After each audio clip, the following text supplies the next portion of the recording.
The absurdity of magazine restrictions, New Jersey State Police playing games with the Second Amendment, and our special guest, John Petrolino. This is The Loaded Mic, and I'm Dan Was.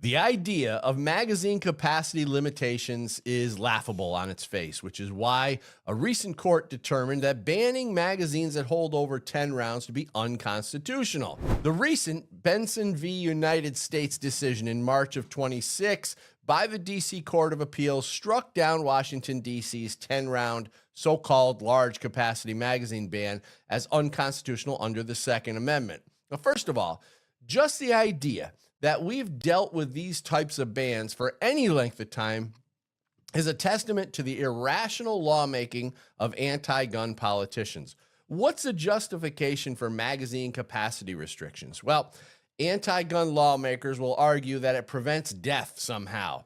All it really does, and what it really is specifically designed for, is to limit the defensive use of firearms by lawful American gun owners. They just won't tell you that.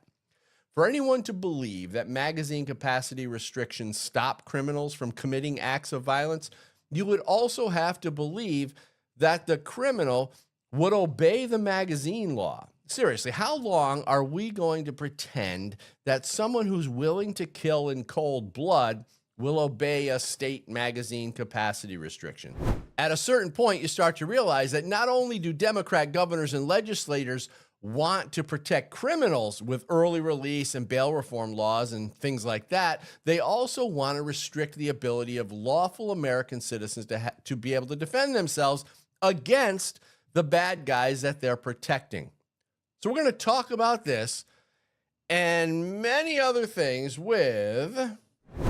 He's not a violent man. He just likes to choke a liberal every now and then. Anthony Diso. And we're also very happy to have on the show today Second Amendment advocate and author, the Pen Patriot, John Petrolino. Johnny P., welcome to the show. How's everybody today? Anthony? Mm-hmm. What? See, people know. See, people I'm asking don't know you how you doing, face. So I don't know. See, Maybe people we don't should know the talk banter that before over. we go on. Here's your. Did he here's your just swear, sizzle Danny? reel. He's fired. He did. We'll have to bleep that out. Beep. Leave that out. You son of a monkey. You want to? How about we do this?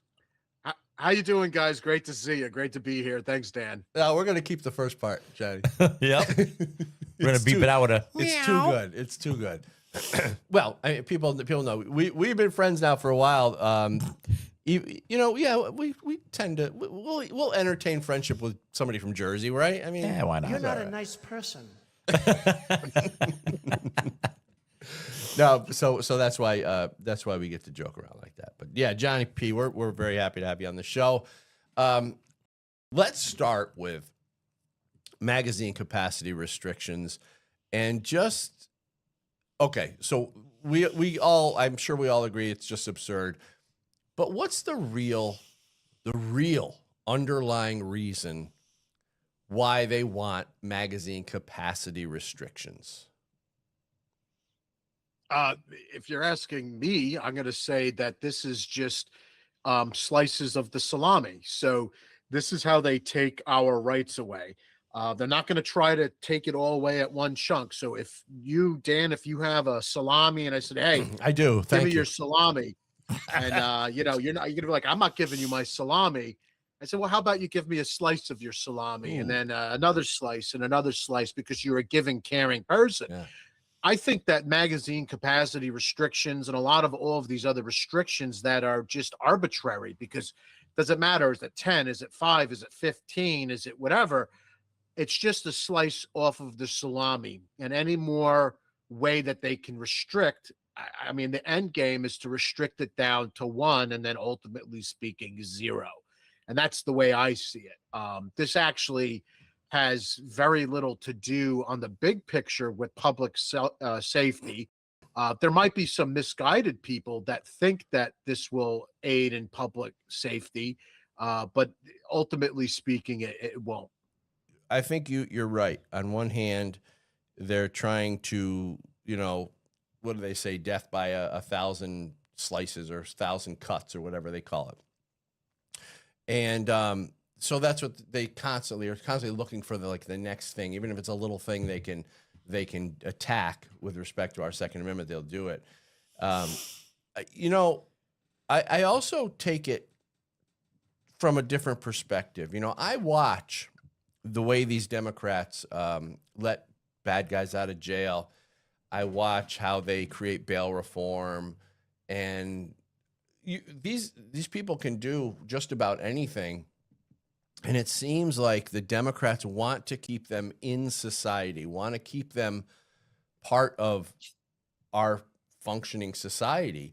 And the only thing those people bring is a bad element, a dangerous element, and it puts good people at risk. You would think by now they would understand that it's important that we protect the good people, let them defend themselves, and keep a good close eye on the bad guys and put them in jail when needed. Keep them in jail. But they don't. They do the exact opposite. And this is the thing that really, once you see it, it's hard to unsee. The Democrats will encourage violence by all these special treatments, all these left-wing judges who let them out and all this stuff. They kind of encourage the violent element of society, and then they do everything they can to restrict the good guys' ability to defend themselves from the violent actors. And magazine capacity is just one new way that they do it. If I'm being attacked, I might need more than 10 rounds. And but they're telling me I can't do that. So they're limiting my ability to defend myself while letting the bad guys out of jail. To me, it looks like they're trying to create a victim predator society for whatever political reason. What are your thoughts on that? Yeah, it definitely does create that victim predator society. And one of the things that I think is very dangerous that the Anti-Freedom Caucus is kind of putting back out there is a statistic that says, well, most violent encounters are ended in maybe 2 shots and occur anywhere between 5 to 7 yards. And that's fine and dandy if you're looking at the statistics and the numbers. But what about the other end of those bell curves? What if you do need 10 rounds? What if you do need 15 rounds? What if you need 20 rounds? What if the guy comes with a friend? What if he comes with 3 friends? That's, to me, all the reason more why we shouldn't have these capacity restrictions. And it's the exact thing, the what if of it. And it does create that victimhood, and you will become a victim if you are being aggressed by multiple attackers and you need more than 10 rounds or 5 rounds, because there's been legislation floated going back. I mean, here in New Jersey, I've seen legislation floated probably 8+ years ago trying to restrict magazine capacity down to 5 rounds. Now, the bill didn't get any traction, but this has been discussed. This is stuff that the anti-liberty people are looking to do. Yeah, it's like, and how do they come up with the numbers that they want to restrict it to? Like, where do they come up with 5? In New York was 7 for a while. We got that pushed back to 10, but like, where do they come up with these numbers?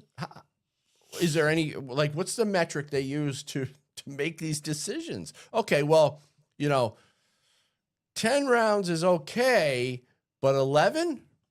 Sorry, no, that's way, like how do they, Anthony, how do they come up with that crap? Put a hat, put some tickets in it, shake it up. All right, we got 5. Yeah. Just They liberal logic. Yeah, they have no idea.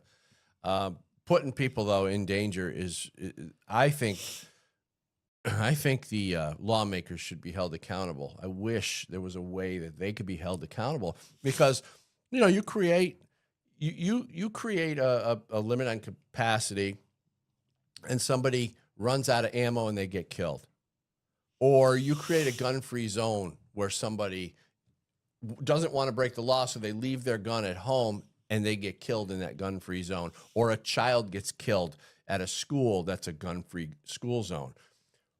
At what point? I mean, when shouldn't we be holding these lawmakers accountable? Shouldn't they be the ones to go to jail for putting those people, or at least be held as an accomplice? Well, it's like, did you see the video of the woman in Florida getting killed by the Haitian illegal? He hit her. He beat her to death. He beat her to death on the street and just walked away. Yeah. But that judge, he just committed a crime like a week or two before. Yeah. Let him out. Why aren't the judges being held accountable? And especially in Florida. What's wrong with Florida? Florida's becoming way too liberal, man. Yeah. It really is. Yeah. You're probably Because you got right. all the dirtbags from this state going to Florida, and they're not leaving. Well, It's scary. are the police, and maybe John can help us out with maybe Jersey police. I know we have an article here. Are the police doing what they're supposed to be doing? And they're, of course, at the direction of the mayors and the governors. But so this article was about the racial indifferences. Can you explain what this was? Yeah, so this goes back to a series of things. And we discussed this going way back to 2024, right? And we found that the permit to carry, rates of denial were more than double blacks over whites for non-criminal reasons, right? So we looked at that information when this dashboard was released, and a non-for-profit actually picked up my coverage on that I broke in 2024.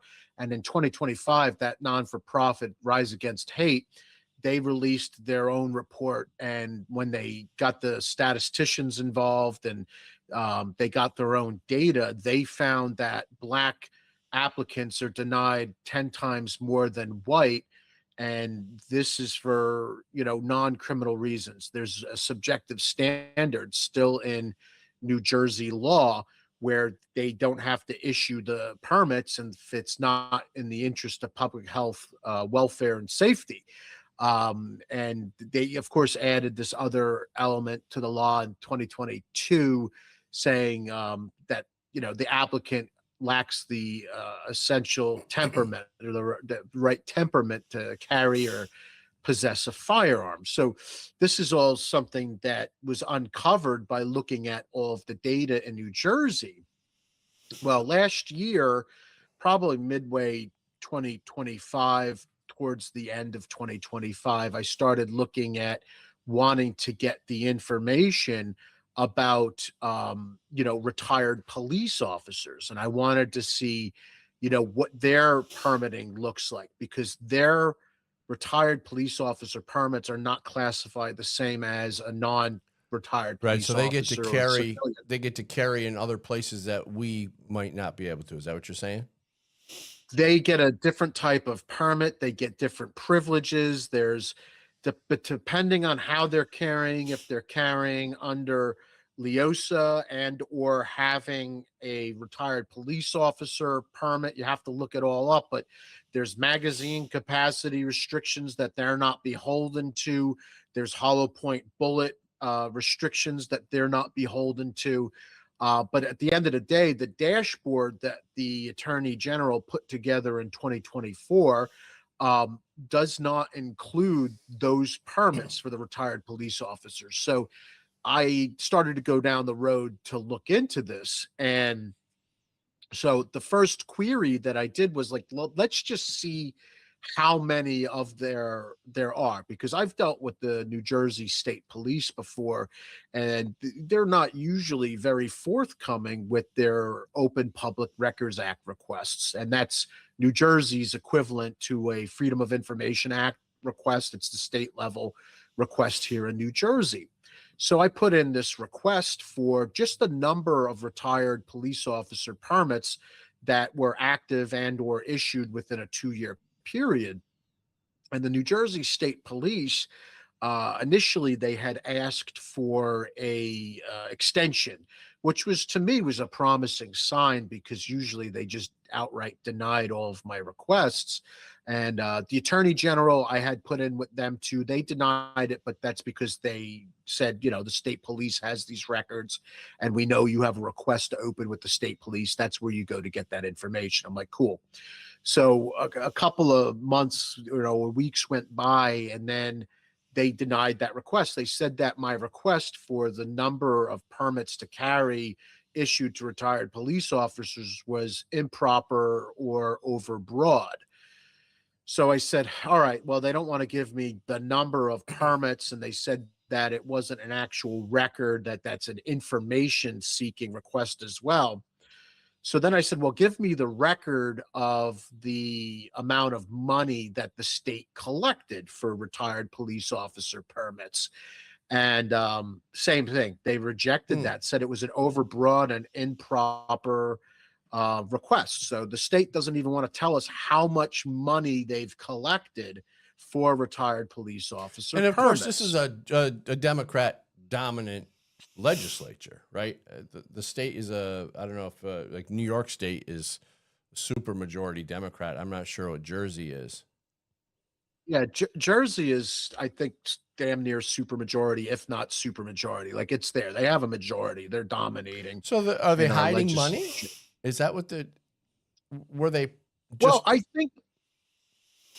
think they're hiding the data. They just don't want to give up any information. And, you know, the New Jersey State Police has given me 0 information requests over the years that I've been doing this. And I've put in a lot of different information requests with a lot of different agencies, and all of them have played ball with me. Even the New Jersey Attorney General's office has fulfilled plenty of information requests that I put out. You know, they've denied some, but, you know, you have to pick and choose your battles. So I put in a 3rd request with the New Jersey State Police, and I said, okay, because they're trying to make this all technical and saying, you know, the records and it's improper, it's overbroad, they're not subjected to this. Okay, so I put in for the full gamut, and I said, I want every single application for permits to carry for retired police officers given to me, and I want them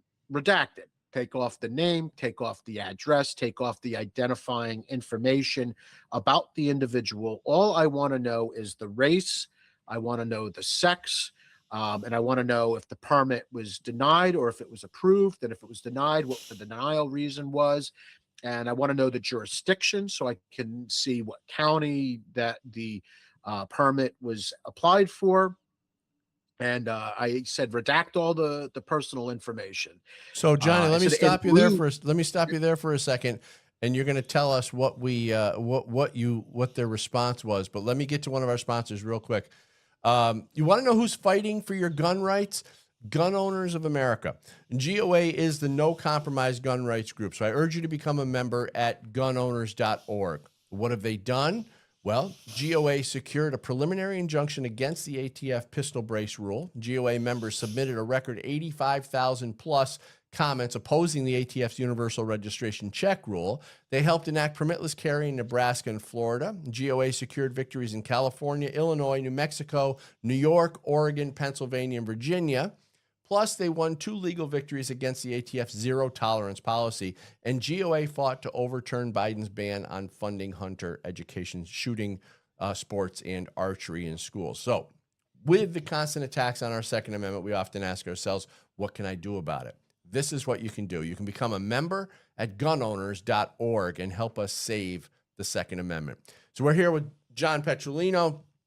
And John, you're about ready to tell us what their New Jersey State Police Department's response was after your 3rd request for permit data. Yep. So I put in that request, and I even stipulated, I said, if you don't want to give me the applications, redacted and you don't want to do all that work, that's cool. Give me just a tabulated Sure. results. Tell me the data. I just want the numbers. Break it all down for me. How many people were approved? How many people were denied? And what was the composition of their race, their sex, and where they were from, right? So then they also denied that request as well. And they said the same thing. It was improper, overbroad, and that these records are not subjected to, Open Public Records Act requests. At this point now, I'm growing even more frustrated. So I'm because guessing, there's John, sorry to interrupt you. I'm guessing that you're starting to become more suspicious that New Jersey Democrats are possibly restricting black people's permits and going back to what the 1800s firearm policies. Exactly. So I want to see if there's the same trends with the retired police officers as there are with the civilian permit to carry applicants. So on one hand, are we going to see the same pattern of bias, or I dare say worse yet, we won't see the same pattern of bias? Because if it's not there, then you see the police really are getting preferential treatment. And I think all of this is important to know. And maybe the police are not getting preferential treatment. There have been people that have said that it's more difficult for retired police officers and certain jurisdictions. So, that's what I'm looking for. I want to be able to put that data and combine it with former research so that we could get a full and complete picture of the health of the applications for permits to carry. And then we can make a comparison between the retired police officers and the civilians, and why the state does not want to give up any of this information whatsoever is baffling to me, because this is a very simple request. It's no different than trying to get tax data, right? If you wanted to get information, and technically this is a revenue generating thing because they collect money, they wouldn't even give me that. So I emailed the records custodian because I had growing frustrations, and I said, look, what's the deal? Why are we denying these, requests? I'm coming here in good faith as a journalist, putting in these records requests. We're happy to have information redacted. We're doing a common law claim here. We want to get this information. What's the deal? And they wrote me back and they said, nope, this is overbroad. It's improper. It's not subjected to Open Public Records Act requests. It's not in the better interest of the public. Like my request doesn't outweigh the rights of privacy for this anonymous information. So it was a bunch of kind of, I'd say, malarkey, and they ended their email with, well, if you want to, you can sue us. So that's exactly what I did. We filed John Petrolino versus the New Jersey State Police and State Trooper X, and I'm suing the New Jersey government to get this information. That's awesome. That's awesome. And it sounds to me like they really are just trying to cover some stuff up that they don't, it's like these people work for us and we hire them, we elect them. And when they keep information that we should be able to have, I understand you don't even want the names. You don't want the addresses. That's not what you're going for. You just want to see if they're being fair with their permitting process, right? That's it. Are they being fair with the police? Are they being as unfair with the police as they are to civilians? How is all of this handled? And I don't understand. Like, if you just look at the way they're stonewalling everything, they're obviously, the state police thinks that they're special, that they don't want to give any of this information. And after being denied request after request after request, they told me to sue them. So I said, okay. I mean, so here we are. So where are you at with that? Where is it? So right now, my court date is set for April 28th. Now, whether or not that gets pushed or pulled, has yet to be seen. But, this is, in county court and, over where Trenton's at. And, and the other thing is the state trooper X. The reason why there's a state trooper X is because the records custodian continues to refuse to sign off on who they are. So I have some unknown, unnamed individual with the New Jersey State Police that keeps denying these requests, that was denying them also through the email, not signing their emails to me. And so now there's an unnamed officer that's also being sued in this suit. If that makes any sense. Yeah, no, I hate to see this type of thing because, where they try to keep their identity secret. When they're doing that, it tells me that they're doing something wrong or something that they shouldn't be doing. I know I got, people know I have a bunch of rental real estate, and we have some rental real estate in a city called Gloversville, New York, which is a kind of a lower income city. And we have this fire department that are just tyrants with fines and all sorts of ridiculous nonsense. They like to keep their identities secret. And when they're doing that they're doing something that they shouldn't be doing. Anyway, that's kind of a side, got off track. But Jersey and New York tend to take each other's playbooks back and forth and do the same kind of nonsense. It's just it's pretty sick. I don't like either state, to tell you the truth. Got a lot of scumbaggery. A lot of scumbaggery in New Jersey and New York. Wow, the state troopers are dirtbags down there. Yeah. I guess. Yeah. Obviously, they're hiding what. Obviously, they're guilty of something. Well, it's like, just give the reporter, the journalist, John Petrolino, give him the information. If you have nothing, if you're not doing anything wrong, what are you trying to hide? Yeah. Why are you trying to? You're willing to go all the way to court for a lawsuit so you could not tell the public where you are and where you're not issuing permits and stuff, and using taxpayer money to defend themselves. And first of all, we shouldn't have a permitting process to begin with. Exactly. So they create these, they create the legislation. They're doing shady stuff with it, just like New York, John.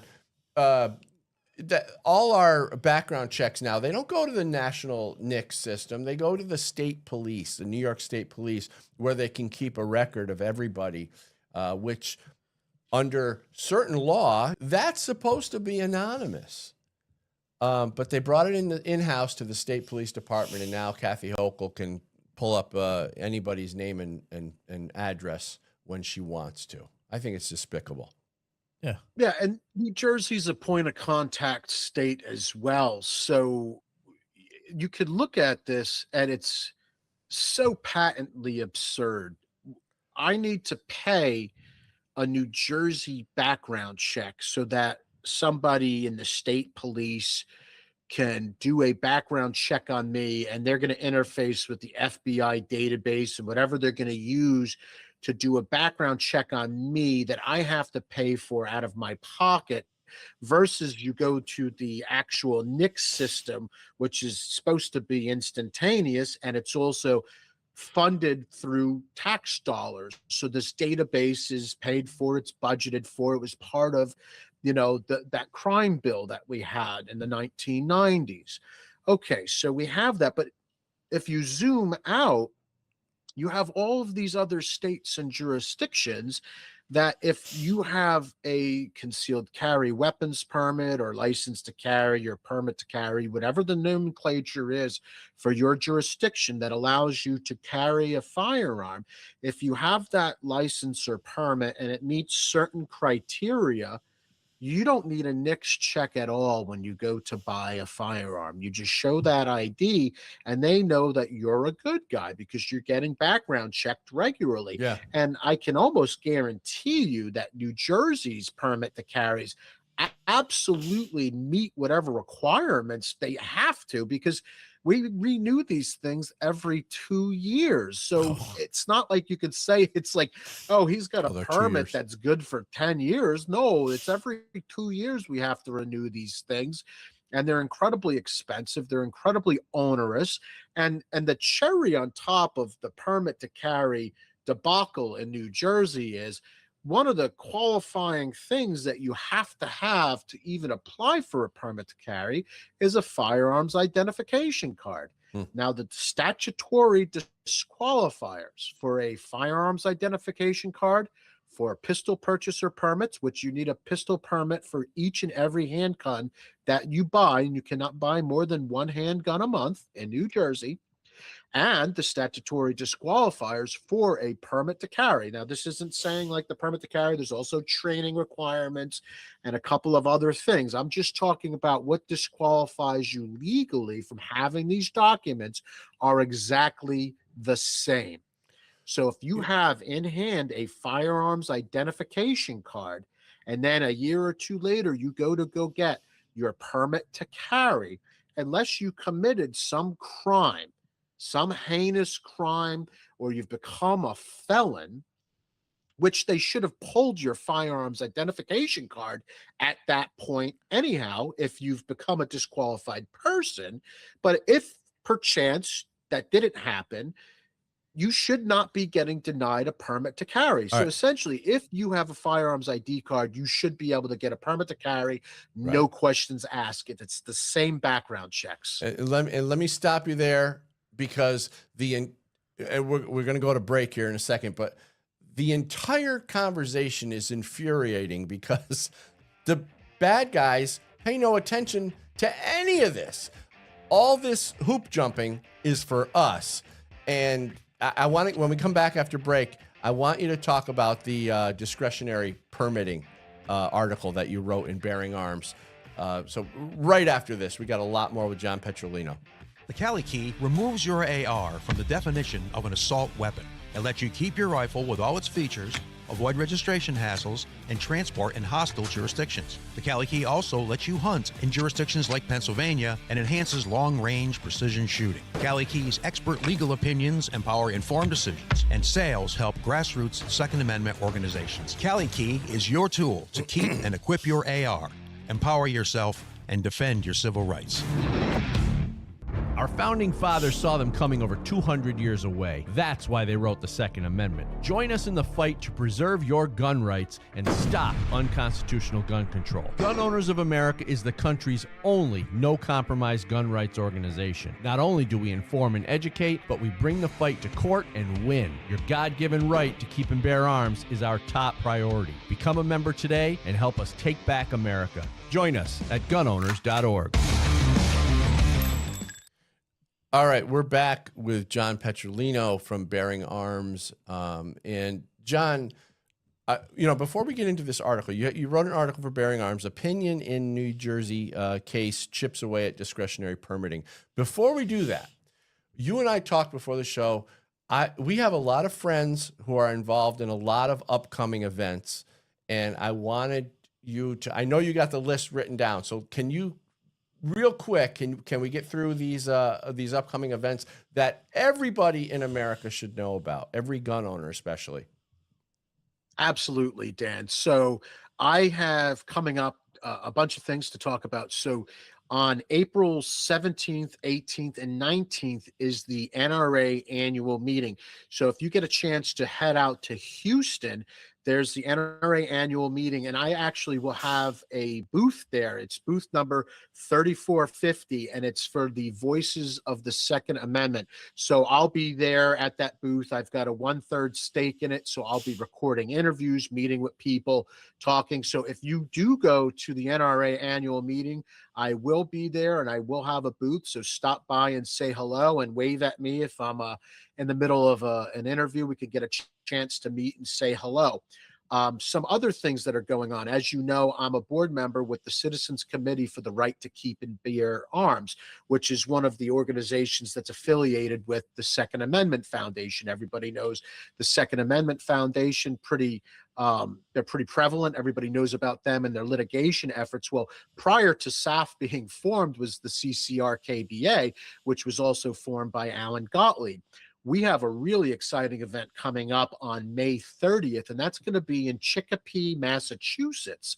and it's the Firearms Advocacy Conference, and it's going to be in New England, so it's going to be called the New England Firearms Advocacy Conference, and we're going to be going over state level issues that are going on in the New England states. It's going to be a one-day affair. I believe it's $25 to attend, and you get a membership to CCRKBA if you do go. And if you want information on that, you could go to ccrkba.org/FAC. And then the other event that we're both really excited about, because I know you're definitely coming to this one, is the Gun Rights Policy Conference. Now, part of Gun Rights Policy Conference is going to be the Alternative Mass Media Conference. Now, both of these conferences are co-hosted by the Second Amendment Foundation and the Citizens Committee for the Right to Keep and Bear Arms. Those events are going to be held on September 25th in Dallas, Texas. And they both have separate registrations. I think there's a small fee for registration for GRPC, so you do need to pay to go. I think it's $20 or $25. I can't remember. But if you are interested in going to the media conference and to GRPC, you could register for both by going to amm-con.org. And for GRPC, you can head over to saf.org/GRPC. Two separate registrations, one great weekend of advocacy, fellowship, and learning about, reporting on these things at AmCon, and also some of the tactics and other things that are going on at the conference proper. So I just wanted to float that out there to everyone. And if anybody has any questions about anything that I talked about, you can email me at john@thepenpatriot.com, and I'll happily answer whatever questions you have. And yeah, great events. And I enjoy going to the GRPC and AmCon. AmCon is also a great event. And there's so much knowledge there because the Second Amendment advocates from all over the country come together. And not only is it fun because we get to hang out and see our friends, but just the vast amount of knowledge that comes together in those two, GRPC and AmCon especially. I love it. Anyway, thanks, John. So back to this Bearing Arms article. Shout out to Cam Edwards, by the way. We just had Cam on the show, and Cam, as far as I know, is the editor at Bearing Arms, correct? Yep, Cam is our editor-in-chief, and he's a great dude, good friend, and awesome media personality for sure. Definitely. Well, you wrote this article, Opinion in New Jersey Case Chips Away at Discretionary Permitting. One thing that really stuck out to me is the permits may be denied to any person where the issuance would not be in the interest of the public health, safety, or welfare because the person is found to be lacking the essential character of temperament necessary to be entrusted with a firearm. Who's determining this is my question. And why are these same people letting criminals out of jail? So this is all 100% tied together. That is the same subjective standard that they're using to deny people permits to carry. Now, this particular case, Politoff, I think he was getting an FID card, maybe. I can't remember, or if he was getting one revoked. I don't remember the actual specifics of it. He was. It says here he was denied firearm purchaser ID card and permit to purchase. Yep. So it's all, and again, it's all of the same statutory disqualifiers, and that is a subjective standard that the issuing authority, who's the chief of police or the person at the state police barracks, if you're in an unincorporated area. So that's who decides. So basically, if the issuing officer at whatever jurisdiction you're at doesn't like you, they can deny you the permit and say it's not in the interest of the public health and safety. And that's where all of these people were getting tied up. All of these black denials that are 10 times more than white denials is for that reason. And that's not a criminal thing. So Politoff, this was a great case, and hat tip to Evan Knappin's law firm and to Mr. Bell. Mr. Bell is the one that litigated this case, Robert Bell. and did a phenomenal job with this case. And he got the opinion, and it's a published opinion. So this is binding case law in the state of New Jersey. This is going to affect, it's already affected people. There's another case that's already cited it. Within the 2 weeks that this case has come out, it's already been cited in a permitting denial that got reversed. And now it says that for somebody to meet that definition, the court found it to be, it has to be like a repeat violent tendency.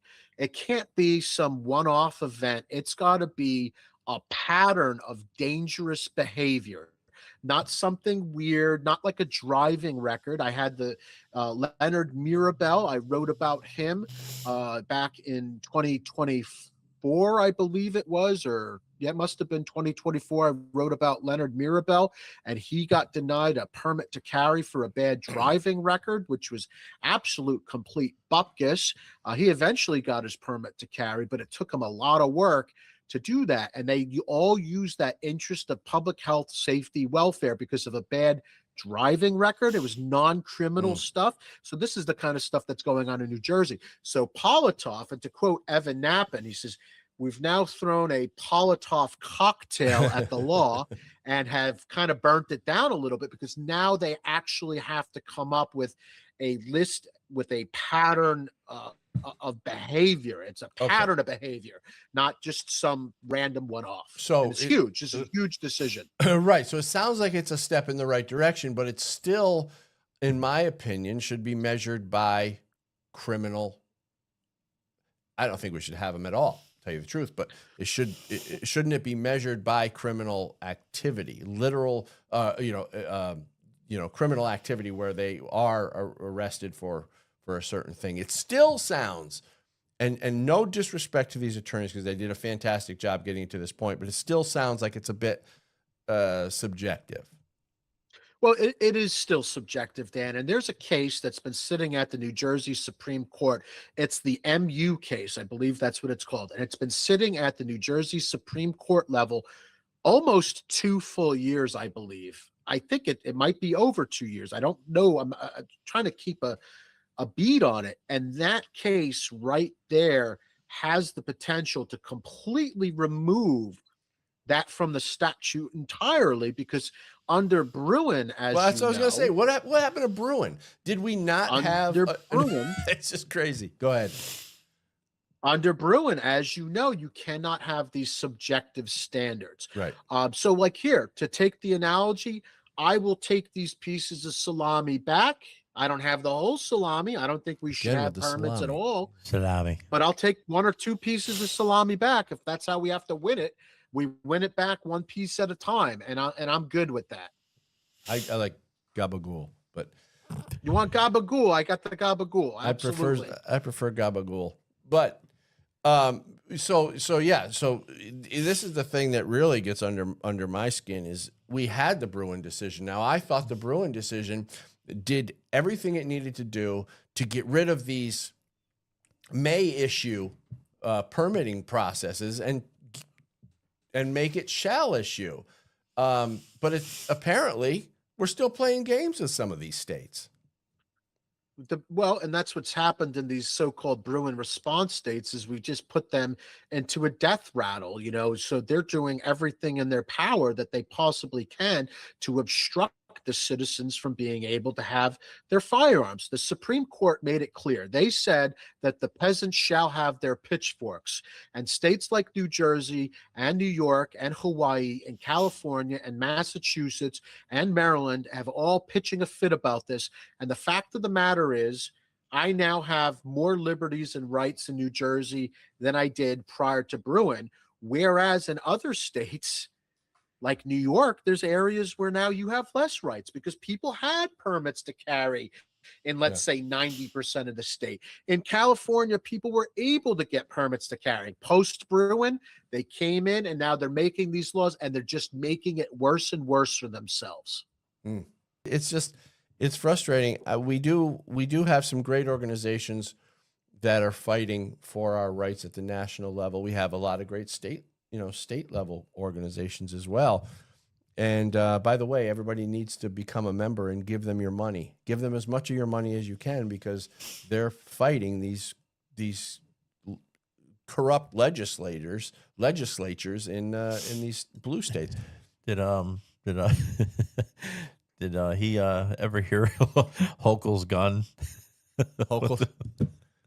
With the switch? Putting the switch in the clock and it can do 1,200 rounds per minute. Did you watch that, John?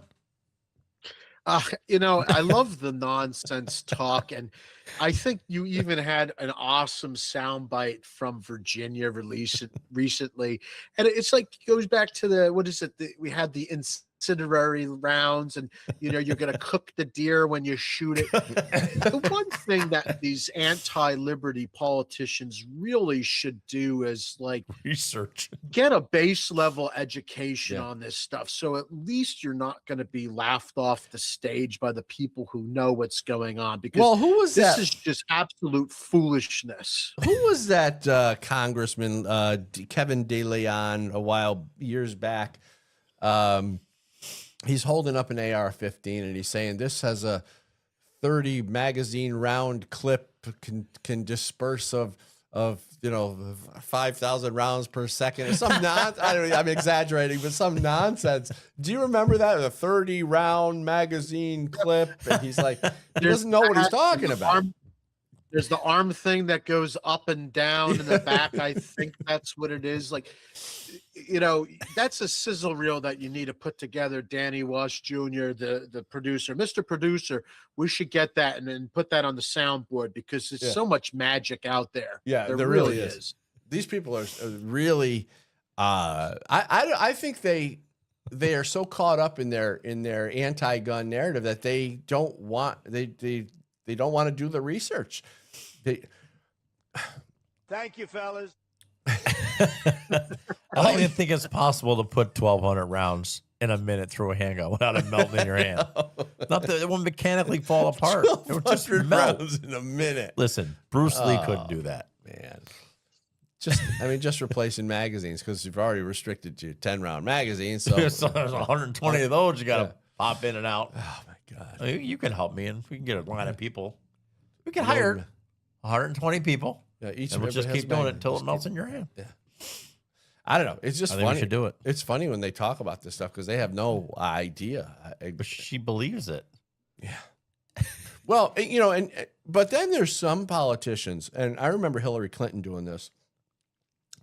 She knew the difference between semi-automatic and full auto, and an automatic, but yet she kept using the term automatic, because she knew that by using the term automatic, she could scare more people. Now, this was at a time when we had just gone through we'd gone through the 1994 so-called assault weapons ban and all this stuff. She was very well versed in this stuff. Hillary Clinton was no dummy, but she purposely kept using incorrect terms to scare people who didn't know any better, and that's a problem. Ghost guns, assault weapon, automatic, large capacity, high powered, all this stuff that they use, John. To me, it's like they're really speaking to people who aren't paying attention, don't know any better, and who are unwilling to do the research. But if you want to trace back some of that so-called assault weapons speak and assault rifle speak, you go to Josh Sugarman, and I think it was 1989. I can't remember exactly when, 1989 to 1990, somewhere in there, 1991.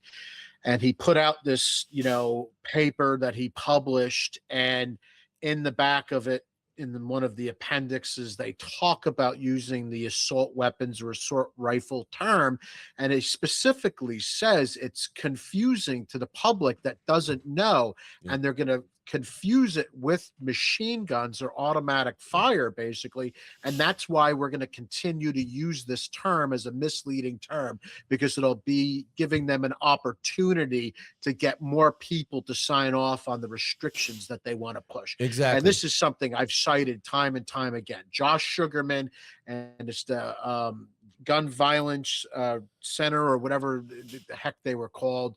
I can't remember the name of the group. Gun violence. Well, there is a Center gun or violence prevention center, and that's, I think, run by a guy named Mark Bryant, I think. And he creates stats and stuff for the left. Right, and that was their little dashboard on so-called shootings and stuff, and I think that was also, been largely debunked because the way they collect their data is based off of just media reports. That's not scientific at all. You can't base it on that. That's not proper. Well, they use skewed demographics, and they'll cherry pick certain demographics and certain things, and there's all sorts of ways that they create these false statistics and reports and studies. And I talk about this all the time, is that they consistently do it because they need to create a body of resources for to hold up their anti-gun claims. So you can go and you can Google child gun death, and all the stuff that's going to come up is the stuff from Johns Hopkins and all the anti-gun, American Medical, the American Pediatrics, and all these studies that are false studies. Like, for instance, the child death, we talked about this on the show a couple weeks ago. They're using they're using adults up to 24 years old for their child gun studies. So, but here's the point. The more of these studies and fake statistics and reports that they can create, the more that live out there on the internet. So when the average person thinks they're doing their research, they're getting false data. And that's the idea. They want to create as much of a body of this false resource as they can. And one more thing, the biggest thing that gets under my skin is the whole gun violence narrative, the gun violence term. There's no such thing as gun violence. What it is, what we're talking about, is human violence, but they love to attach the word violence to gun because it gives animation to the gun. What are your thoughts, John? I just had this conversation in an interview yesterday. There's gun violence. If there's gun violence, then there's knife violence, then there's hammer violence, then there's baseball violence, then there's baseball bat violence, there's fist violence. No, if there's a gunman, then there's a knife man, then there's a hammerman, then there's a Batman. Okay? Yeah. Batman. It's obviously there to push a narrative, and it's to paint a picture. And as well as I do, depending on what year you're looking at or what decade, 50 to 66% of all of the deaths attributed to firearms are self-inflicted gunshot wounds where people are completing suicide. So if we want to really focus on saving lives, why are we focusing on just one element here when most of this information, I don't want to say it's not negligible. It's not negligible. These are deaths, but these aren't deaths that are happening under the criminal auspices where it's crime. And those statistics that you pulled up about the children up to the age of 24, well, if you sit there and you look at the demographics of what is ages maybe 14 to 24, you're talking about prime gang age. Exactly. So these are people and individuals that are in gangs that are perpetrating this so-called gun violence. They don't want to talk about this as being a gang-related thing. So if you were to drill down and you really want to look at the firearms deaths, and no death, this is horrible. We don't want any deaths. But if you want to really drill down, throw out the completed suicides. That's going to be up to 66% of all those deaths are gone. Throw out the gang-related, gang-on-gang, and drug-related violence. Okay, that's going to be another huge chunk. And you can even take out the law enforcement. You can take out law enforcement. And that's going to leave you it's going to leave you with nothing. A very small homicide rate that's happening because of firearms. But nobody wants to be sincere.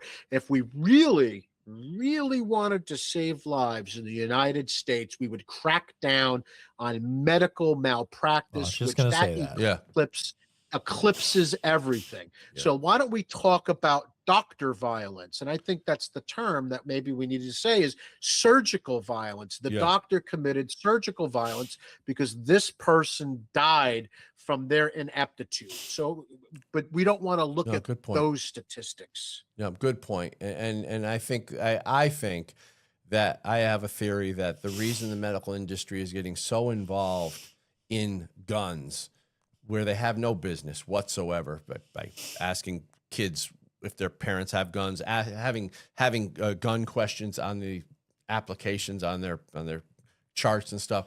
I think that they may be doing it to avoid criticism of the leading cause of child death, which you just pointed out, John, medical malpractice. Anthony, go ahead. I gotta go off topic for a second, but did you see the poor sergeant in New York who threw the cooler at the guy and killed him? No. On the moped? No. You guys didn't hear about it? No. So this sergeant, I guess there was a foot chase on a guy on a moped who was a drug dealer, a homicide. He was going down the sidewalk, and a retired police sergeant got out of his car and threw his cooler at him and hit him with it, and he crashed into a tree and died. Okay. They just convicted him. He got 3 to 9 years in prison For stopping a for killer. stopping a crime in New York City. Wow. Unbelievable. That is wild. It is crazy. Well, again, it goes to the thing where they're Criminals are victims. Yeah. The police are the perpetrators now. And I want to go back to That's one sad. thing. I want to make one more point on top of what John just was talking about. The suicide numbers up to 60% or whatever it is. It's 60. And you said, I think, John, up to 66% of the gun-related deaths. Well, we know by watching Australia, when they had 2 major gun bans in Australia, and they were primarily under the guise of stopping suicide, right? Well, after those gun bans, suicides didn't go down. The trajectory stayed exactly the same. Now, maybe suicide by firearm may have gone down a little bit, but it picked up in other areas, whether it's knife hanging, drugs, or whatever. I don't know what other ways. So John, you have to take those suicides out of the gun-related deaths, because we know that suicides are not decreased in the absence of guns. Right. And I said, and again, these aren't meaningless deaths, but if we're going to be honest about it, we can say, hey, if this isn't the problem that you're trying to solve, like, again, why don't we look at the quality of life issues that we have in the United States that would cause so many people to want to kill themselves? And I know one of the scorecard anti-gun groups has their report cards on different states, and they're saying, oh, New Jersey's got this great, this great laws, and the firearms deaths, this and that, and whatever. And New Hampshire, that has, very liberal, as in classically liberal firearms laws, permitless carry, you can buy your firearm without a hassle, all that kind of stuff there, and their suicide rate with firearm is through the roof, and 9 out of 10 deaths in New Hampshire are suicides. Okay, versus New Jersey, it's flip-flop. This is, well, why don't you look at those numbers and think about that for a second? Yeah, they don't want to think Somebody about in that. New They don't want to think about that. Hey, John, we got to wrap it up, buddy. But thanks so much for being on the show. Tell people where they can find you. What's your call to action? You can find me at thepenpatriot.com, and I want to hear from you, John, at thepenpatriot.com. Look for me on Facebook, The Pen Patriot, and everything is out there. Great to be here. Thanks a lot, Dan. Oh, thanks, pal. We really appreciate it. And thank you for watching the show on Rumble, YouTube, and all our podcast platforms. You can also find us on Spreely at Spreely.com. And my name is Dan Wass. And don't forget, the Second Amendment is not a privilege. It's your right.